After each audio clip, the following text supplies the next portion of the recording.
Salut les amis, on se retrouve pour un nouvel épisode de ce qui m'a plu et déplu de mes voyages. Alors aujourd'hui, je vais vous parler de mon voyage que j'ai fait à Berlin, que j'avais fait en septembre 2023. Bien que j'ai pas eu un coup de cœur sur Berlin, c'est une ville que j'ai plutôt bien aimée dans l'ensemble. Alors, à l'Allemagne, j'ai fait que deux villes. J'ai fait Cologne, mais Cologne, c'était plus pour la Gamescom, etc. J'ai pas vraiment visité Cologne. Et maintenant Berlin. Alors, bien que Berlin, j'ai pas eu un gros coup de cœur, c'est quand même une ville que je peux vous conseiller parce que pour y aller, c'est pas trop cher, à condition de partir en vol low cost et de respecter le bagage cabine, bien sûr. Mais bon, sans plus tarder, je vais vous parler de ce qui m'a plu et déplu à Berlin. Et je vais commencer bien évidemment par tout ce qui m'a plu à Berlin. C'est parti! Ce qui m'a plu à Berlin. Les musées.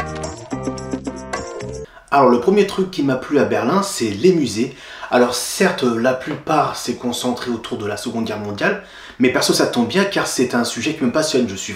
Personnellement, je suis passionné par l'histoire de la Seconde Guerre mondiale et donc forcément j'ai été servi. J'ai beaucoup aimé le musée Topographie de la Terreur qui est gratuit, que j'ai fait le dernier jour, qui était vraiment riche en informations. Et j'ai bien aimé aussi le camp de concentration de Sachsenhausen. Je le connaissais pas du tout. Et d'ailleurs, petite astuce si vous voulez le visiter, c'est que souvent sur internet on vous propose une visite avec un guide, ça coûte entre 15 et 25 euros. Alors que quand vous allez sur place, l'entrée est gratuite. Après vous pouvez faire comme j'ai fait, j'ai demandé un audio guide qui coûte 3 euros.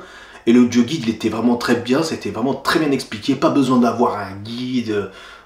Après un guide peut-être qu'il pouvait interagir avec cette personne, etc.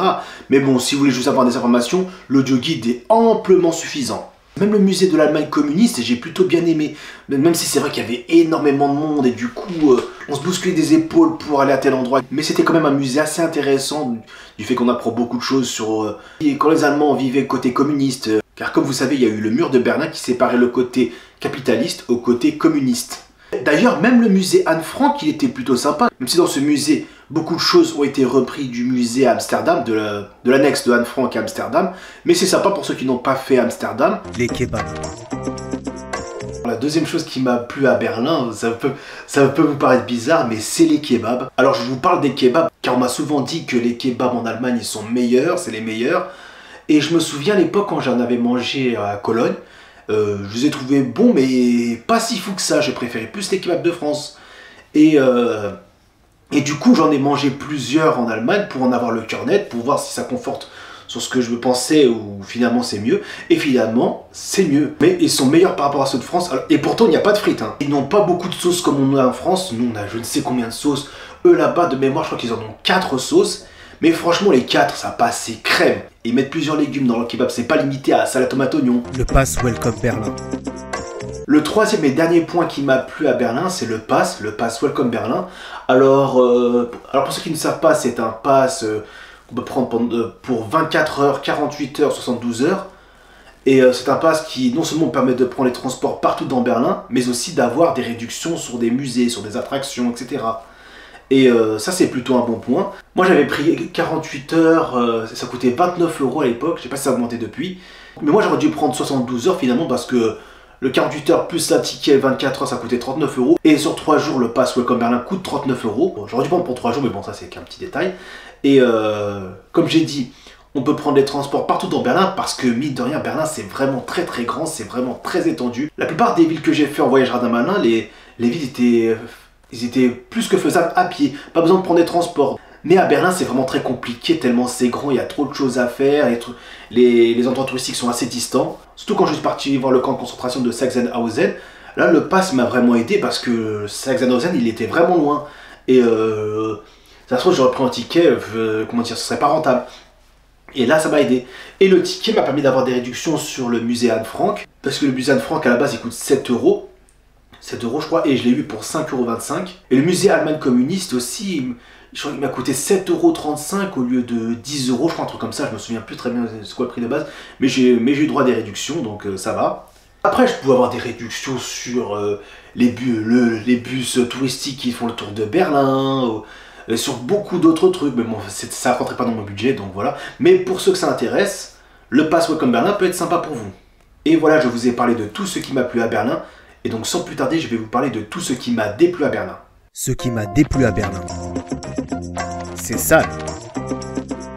Alors ce point-là, je l'ai mis dans ce qui m'a déplu, mais je vais peut-être te retirer parce que ça dépendra de si c'est confirmé ou pas, parce que j'ai entendu parler d'un truc et du coup c'était ça. Donc, en tout cas, si c'est ça, je le retire dans ce qui m'a déplu, mais bon, je vais le dire quand même. Mais le premier truc qui m'a déplu à Berlin, c'est que c'est une ville que je trouvais assez sale. Il y a beaucoup de détritus, etc. Ça ressemble un peu à Paris. Mais le truc qui m'avait déplu, mais apparemment c'est normal, c'est les bouteilles d'alcool qu'on trouve en abondance à côté des stations de bus, des gares de métro, etc.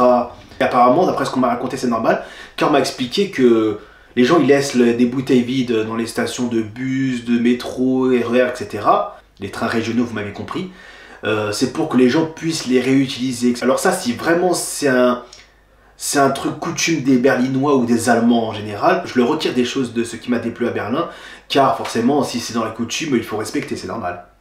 Mustapha Gemüse Kebab. Et le dernier point qui m'a déplu à Berlin, je risque peut-être de me faire un peu incendier sur ça, c'est le Mustapha Gemüse Kebab. Car j'ai entendu partout que c'est le meilleur kebab de Berlin, le meilleur kebab du monde, etc. Quand je vois des vidéos, il y a souvent 1 ou 2 heures de queue. Il y a même une personne dans mes contacts sur Twitter, que je salue au passage, qui m'a dit... Enfin, je lui avais conseillé ce kebab. Moi, je ne connaissais pas, mais je l'ai conseillé parce qu'on dit souvent que c'est le meilleur. Elle est partie voir et elle m'a dit que c'était une tuerie. Et donc forcément, ça m'a conforté de l'essayer. Et je me souviens, la première chose, quand je suis arrivé à Berlin, d'abord j'ai posé ma valise. Après, quand j'ai posé ma valise, le premier truc que j'ai fait, je suis parti dans ce kebab. Alors qu'il était même pas 11 h, mais je voulais aller tôt pour éviter d'attendre trop longtemps, d'éviter le plus possible la queue. Et il n'y avait pas beaucoup de monde, donc j'en ai profité. Et j'avais goûté, il était bon, mais je m'attendais à un truc de fou. Je m'attendais à ce qu'il soit excellent, au point que je trouvais les kebabs de France meilleurs que ce kebab-là. C'est pour vous dire, attention, c'est pas que je le conseille pas ce kebab, je le conseille, mais bon, si c'est pour attendre 1 ou 2 heures, personnellement je vous le conseille pas. À la limite, je vous conseille plus le Nur Gemüse Kebab que j'ai fait après, qui est bien meilleur, qui le surclasse et de loin. Et voilà les amis, je vous ai parlé de tout ce qui m'a plu et déplu à Berlin, et je vous dis à la prochaine pour d'autres vidéos. Ciao ciao.